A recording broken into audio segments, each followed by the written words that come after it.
Baik, kita akan menemukan firman Tuhan ya. Kita ambil dari Kejadian ya, pasal 25 ya. Kalau Rabu yang lalu kita sudah membicarakan mengenai Esau ya. Sekarang kalau nggak bicara Yakub ya kayaknya kurang adil, kurang pas ya. Kita akan bicara mengenai Yakub ya.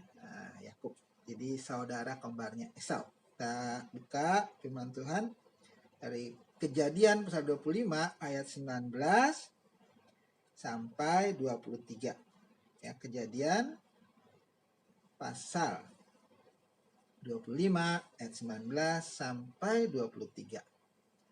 Jadi kita khusus sekarang mengenai Yakub ya. Kejadian pasal 25 ayat 19 sampai 23. Saya akan bacakan Kejadian 25 ayat 19 sampai 23. Inilah riwayat keturunan Ishak, anak Abraham.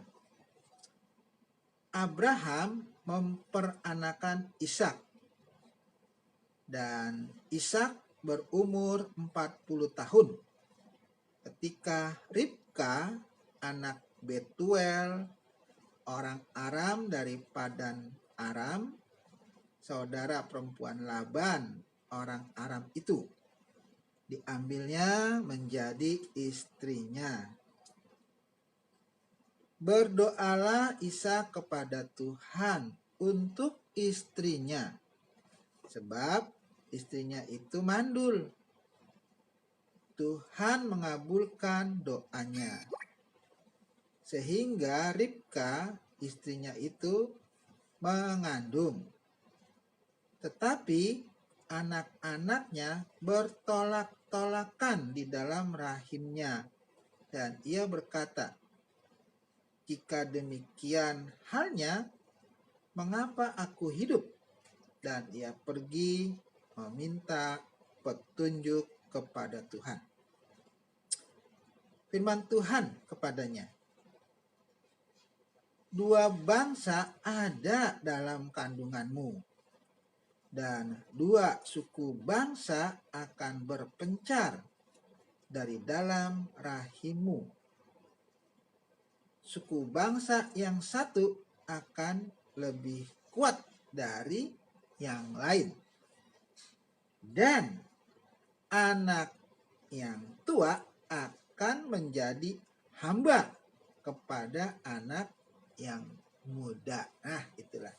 Sampai situ bacaannya. Dan di sini kita melihat bahwa ayat 19 itu dimulai dengan riwayat keturunan Ishak, anak Abraham. Jadi kitab Kejadian ini menghususkan secara khusus menceritakan mengenai anak Abraham, yaitu Ishak ya. Jadi anak yang lain tidak diceritakan secara rinci. Dan di sini dikatakan bahwa Ishak umur 40 tahun itu mengambil istri ya, Ribkah namanya, dari Padan Aram, itu anak Betuel dikatakan. Dan ya, di situ dikatakan bahwa ayat 21, Ishak, berdoalah Ishak kepada Tuhan untuk istrinya. Nah ini, jadi Ishak, suami yang baik itu berdoa ya untuk istrinya. Loh, kenapa istrinya didoakan ya? Nah, rupanya sebab istrinya itu mandul. Nah, itu jadi Ishak mendoakan istrinya, salah satu penyebabnya itu karena istrinya mandul.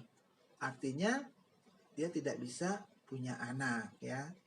Kalau sekarang ya, kalau perempuan gak punya anak ya mungkin dia berusaha ya untuk mencari pengobatan ya segala macam ya. Kalau kita kebiasaan di Indonesia, di timur itu biasanya minum jamu-jamuan ya, banyak minum jamu dan segala macam ya, untuk supaya wanita atau istri kita atau segala pasangan hidup kita itu ya bisa hamil ya, mandul. Kebanyakan ya kasus-kasus mandul itu ya tergantung, ya kadang-kadang dari pihak laki-lakinya ataupun dari pihak perempuannya. Nah, rupanya di sini dikatakan bahwa dari pihak Ribka ya nggak bisa hamil, yaitu mandul. Nah, loh, gimana ini? Padahal Tuhan sudah janji kepada Abraham ya bahwa Abraham keturunannya akan jadi banyak ya, seperti pasir di laut, bintang di langit. Tetapi ternyata ketika Abraham sudah memiliki anak Ishak dan Ishak sudah punya istri, lah kenapa istrinya mandul ini? Apakah janji Tuhan itu tidak akan digenapi ya? Kenapa? Karena Ishak ternyata istrinya mandul dan kemungkinan tidak bisa punya anak, dan program Tuhan nggak berjalan ya melalui Abraham, Ishak ya, dan stop sampai situ. Nah, tapi rupanya Ishak juga nggak mau tinggal diam.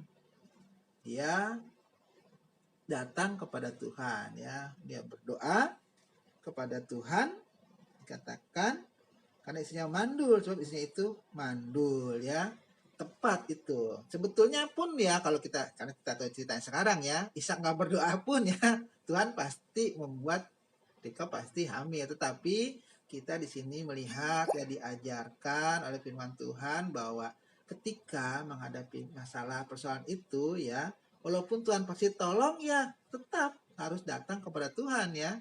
Seperti Ishak ini, dia udah dengar pasti janji Tuhan itu kepada bapaknya ya, Abraham pasti ya, memberitahukan juga kepada Ishak bahwa nanti kamu akan diberkati Tuhan ya, menjadi banyak itu.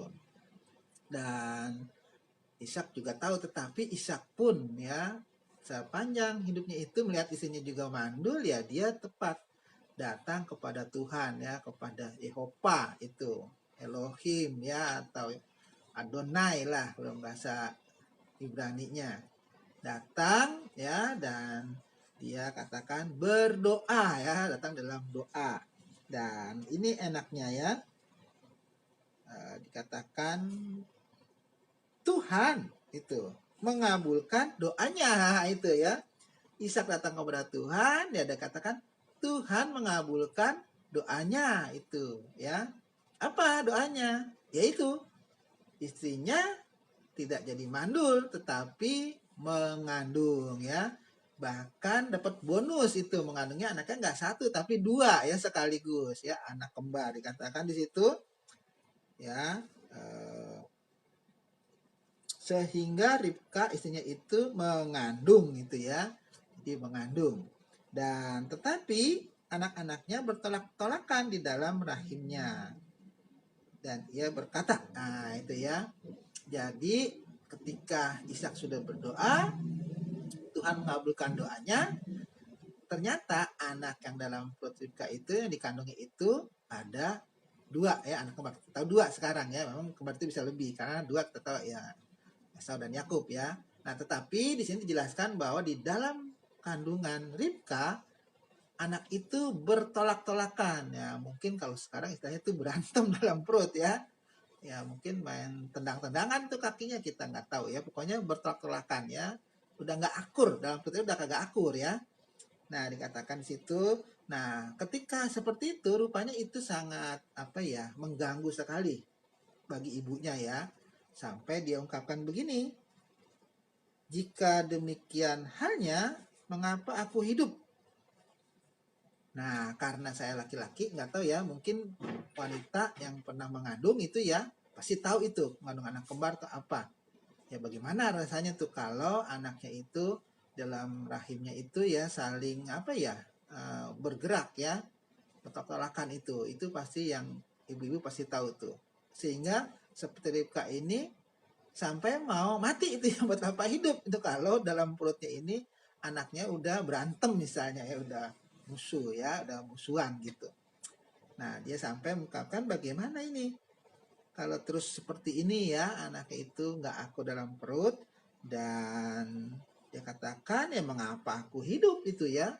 Jadi lebih baik Ribka nggak usah hamil maksudnya ya, kalau kemarin sudah mandul tetapi diberkati Tuhan, sudah hamil, mengandung, tapi ternyata anak dikandungnya itu malah tidak akur gitu dalam perut udah nggak akur ya, gimana ntar udah keluar gitu maksudnya.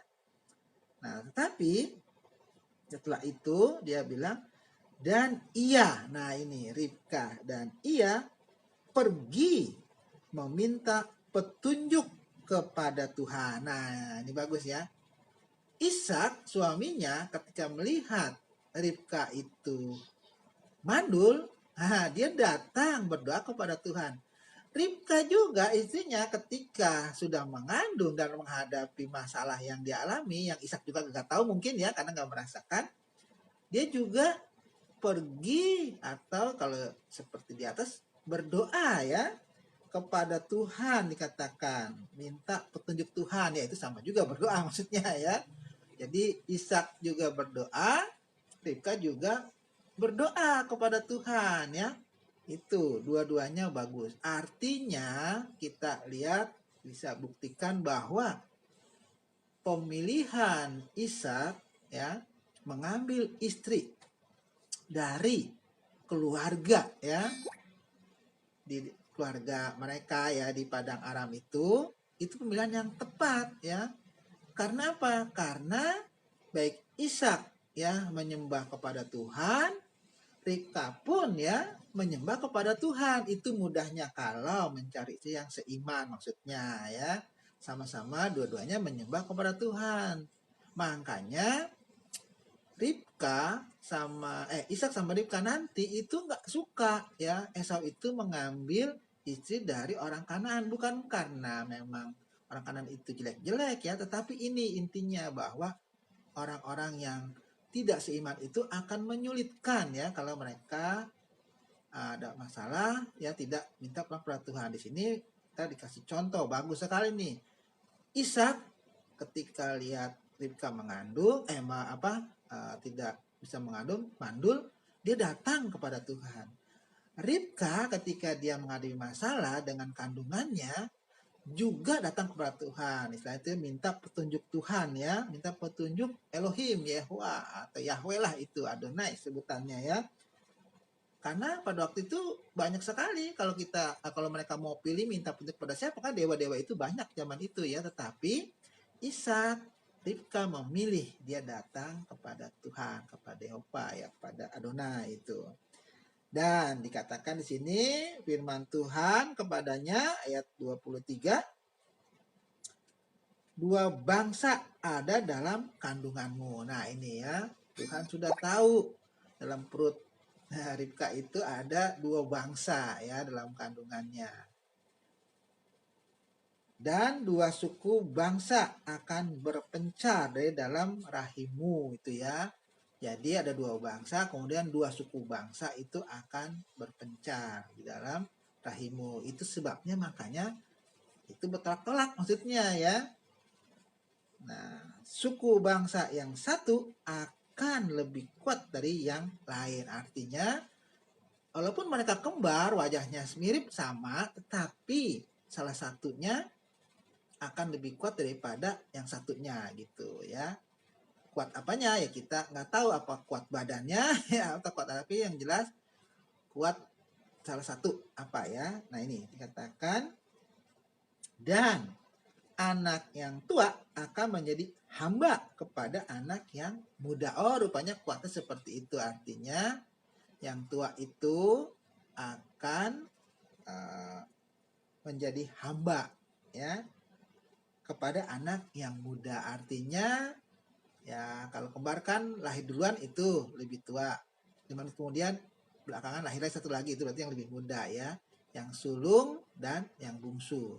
Yang sulung akan menjadi hamba sama yang bungsu itu ya. Nah itu yang Tuhan beritahukan kepada Ribka dari jawaban doa Ribka. Dia kan minta petunjuk Tuhan. Tuhan kasih petunjuknya bahwa walaupun dalam rahim kamu ini anak bertolak itu memang itu faktanya ada dua bangsa dalam perut kamu itu. Ya, yang satu akan menjadi hamba ya dari yang lain ya. Yang satu lebih kuat, yang satu lebih posisinya lebih lemah ya. Tuan dan hamba, kan adanya tuan dan hamba, artinya anak yang muda akan menjadi tuan dari anak yang lebih tua ya, yang bungsu menjadi tuan dari yang sulung itu ya. Dan itulah jawaban Tuhan ya. Kalau kita lihat selanjutnya, setelah genap harinya akhirnya ya Ribka itu melahirkan ya. Jadi jelas sekali ketika sudah keluar itu anak ya, yang pertama keluar itu adalah Esau, dikasih nama ya. Dan yang berikutnya itu adalah Yakub. Sudah jelas siapa yang jadi hamba, siapa yang jadi tuan, siapa yang lebih kuat, siapa yang lebih lemah ya.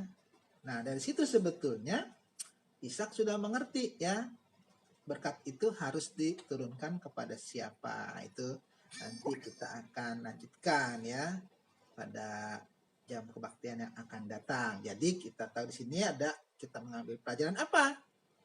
Sikap dari Ishak dan Ribka ya.